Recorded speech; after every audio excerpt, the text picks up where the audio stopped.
ദേശീയ വിമോചന ദിന ആഘോഷങ്ങളുടെ നിറവിൽ കുവൈറ്റ്. സർക്കാർ തലത്തിലും വിവിധ സ്ഥാപനങ്ങളുടെ നേതൃത്വത്തിലും നിരവധി പരിപാടികൾ അരങ്ങേറും. മലയാളികളടക്കമുള്ള പ്രവാസി സമൂഹവും ആഘോഷ പരിപാടികൾ പങ്കാളികളായി.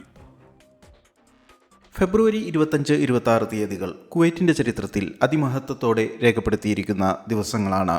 ഫെബ്രുവരി 25-ന് നാഷണൽ ഡേയും 26-ന് ലിബറേഷൻ ഡേയും രാജ്യത്ത് വർണ്ണശബളമായ പരിപാടികളോടെയാണ് ആഘോഷിക്കുക.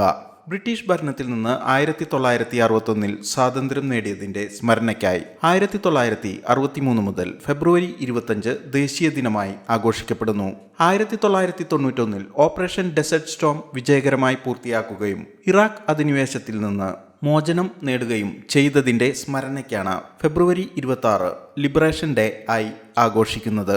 കുവൈറ്റിലെ ജനവാസ കേന്ദ്രങ്ങളെല്ലാം ദീപാലങ്കാരങ്ങളാൽ മനോഹരമാണ്. പതാകകളാൽ വീടുകളും സ്ഥാപനങ്ങളും അലങ്കരിക്കപ്പെട്ടിട്ടുണ്ട്. മലയാളികൾ ഉൾപ്പെടെയുള്ള പ്രവാസി സമൂഹവും വളരെ സന്തോഷത്തോടെയാണ് ദേശീയ ദിന ആഘോഷങ്ങളിൽ പങ്കാളികൾ ആകുന്നത്. വാരാന്ത്യ അവധിയടക്കം 5 ദിവസം അവധിയായതിനാൽ നിരവധി കലാപരിപാടികളും കുടുംബ സംഗമങ്ങളും ഈ ദിനങ്ങളെ സജീവമാക്കും.